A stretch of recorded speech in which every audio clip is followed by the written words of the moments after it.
Nawawi rahimahullah ta'ala menghadirkan riwayat-riwayat tentang kesederhanaan Nabi dan bagaimana keadaan Nabi pada masa-masa perjuangan beliau.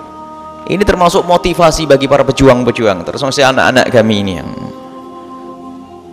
jangan sampai jadi pejuang Nabi takut lapar dan sebagainya, apalagi yang mau dikirim keluar Jawa ke tempat-tempat yang awas.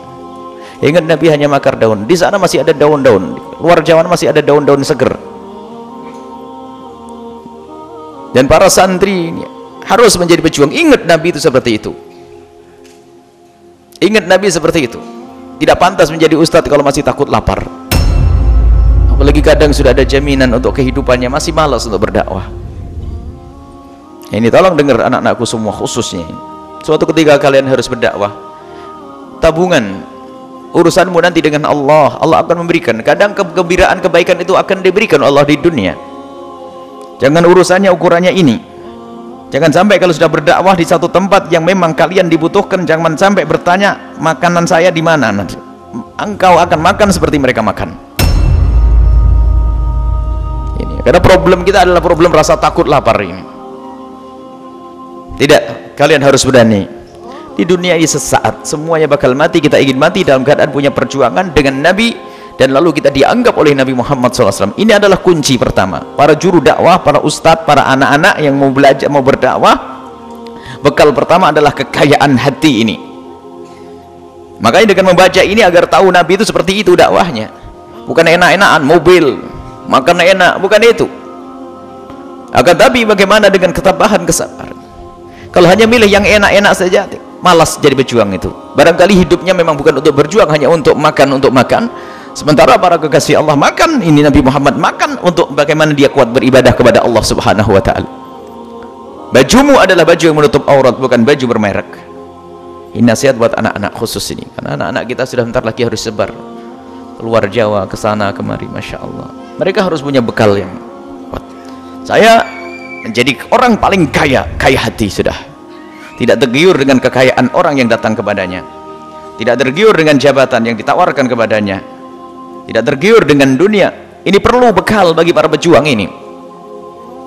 Kalau pejuang masih bingung sana sini, apalagi yang dipikir adalah bagaimana berbangga-bangga dengan mobil, berbangga-bangga dengan baju, berbangga-bangga dengan rumah megah, kayaknya harus tutup. Namanya diganti saja, bukan sebagai ustadz, bukan sebagai seorang pejuang, jadi pemburu dolar gitu saja namanya.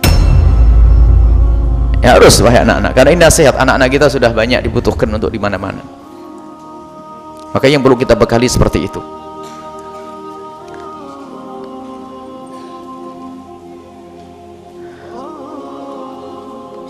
Kembali kepada anak-anak tadi yang mau berjuang di jalan Allah.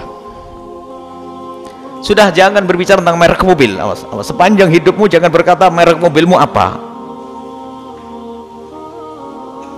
cincinmu cincin apa. Sudahlah, asalkan perak, sunnah Nabi SAW menurut jumhur ulama.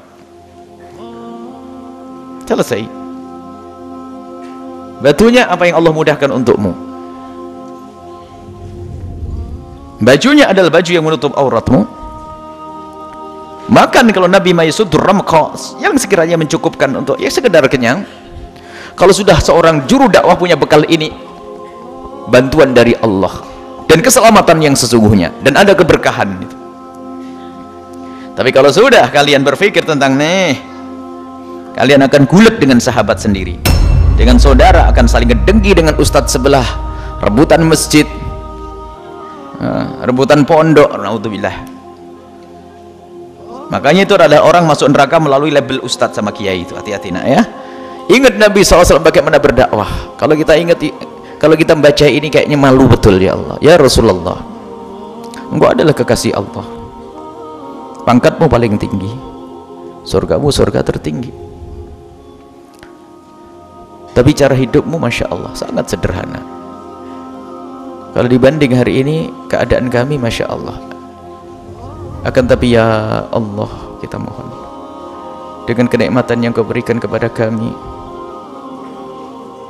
dari makan, dari pakaian, dari kendaraan, jangan sampai menjadikan ini semua kami tidak bisa kumpul dengan kekasihmu Nabi Muhammad.